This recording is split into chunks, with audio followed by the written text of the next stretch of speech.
प्यारे विद्यार्थियों, आप जैसा सोचते हैं ना वही आप बन जाते हैं। आप जिस चीज पर फोकस करते हैं वही चीज आपके अंदर डेवलप होने लगता है। अगर आप अपने मस्तिष्क को निगेटिविटी से भरेंगे, अगर आप अपने मस्तिष्क को डाउट से, फियर से भरेंगे, तो वो चीज आप पे हावी होने लगेगा। लेकिन इसके अलावा, इसके जगह पर अगर आप अपने ब्रेन को इस तरह से ट्रेन करते हैं कि आपके अंदर सिर्फ पॉजिटिविटी है, तो आपके अंदर फेथ और क्लैरिटी डेवलप हो जाता है और इससे आपके जीवन में बड़ा बदलाव आता है। इसीलिए एक बार जो आपने सोच लिया है अपने लक्ष्य के लिए, अपना 100% पूरी एफिशिएंसी के साथ आगे बढ़ते रहिए। Give your best, think positive and have a great zeal and go ahead in life. तो आज हम बेसिकली डिस्कस करने वाले हैं ब्रेड्स रूल। हो सब स्मार्ट क्लासेस आएं, सपने सजाएं, पढ़ाई में मस्ती हर दिन कुछ पाएं। चलो चले हम सब नए इरादे लेकर, क्लास 6 से 8 तक बनाए कल के लीडर। ब्रेड्स रूल एक इंपोर्टेंट रूल है ऑर्गेनिक केमिस्ट्री के अंदर। ये रूल कहता है, according to this rule,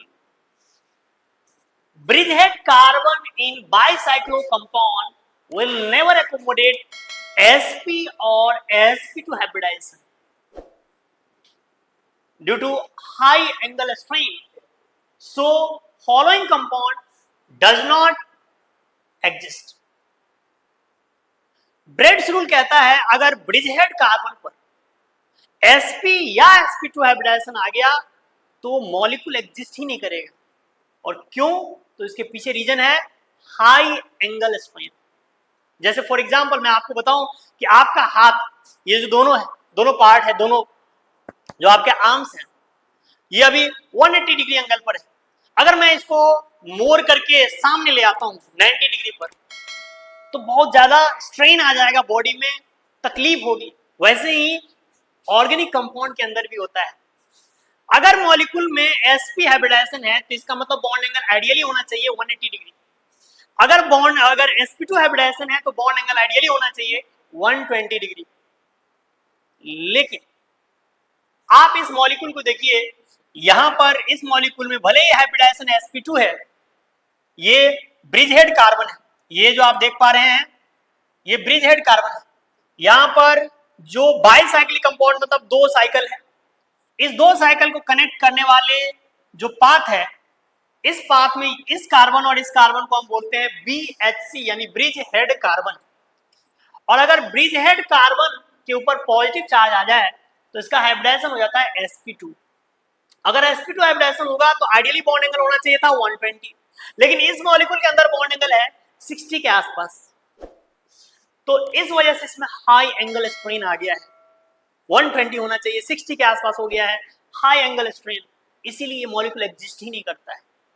similar ये कंपाउंड जो है, अगर ब्रिजहेड कार्बन के साथ अगर पाई बॉन्ड आ गया यानी डबल बॉन्ड आ गया तो उस केस में भी हाइब्रिडाइजेशन sp2 हो जाता है। तो यहाँ पे भी इस केस में मॉलिक्यूल एग्जिस्ट नहीं करता है due to high angle strain. और ये भी जो कंपाउंड दिख रहा है, यहाँ पे भी ये ब्रिजहेड कार्बन है, इसके अंदर भी यहाँ पे पाई बॉन्ड है, इस वजह से यहाँ पे कार्बन का हाइब्रिडाइजेशन sp2 हो गया है। इस हाइब्रिडाइजेशन की वजह से इसका बॉन्ड एंगल 120 होना चाहिए था, लेकिन 120 नहीं है, 60 के आसपास है, तो हाई एंगल स्ट्रेन हो जाता है। इस हाई एंगल स्ट्रेन की वजह से ये एग्जिस्ट नहीं करता है।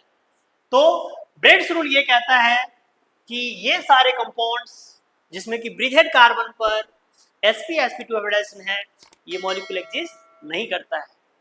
ठीक है, आई होप आपको क्लियर हुआ होगा ब्रेड्स रूल। मिलते हैं आपसे अगले वीडियो में, तब तक के लिए धन्यवाद।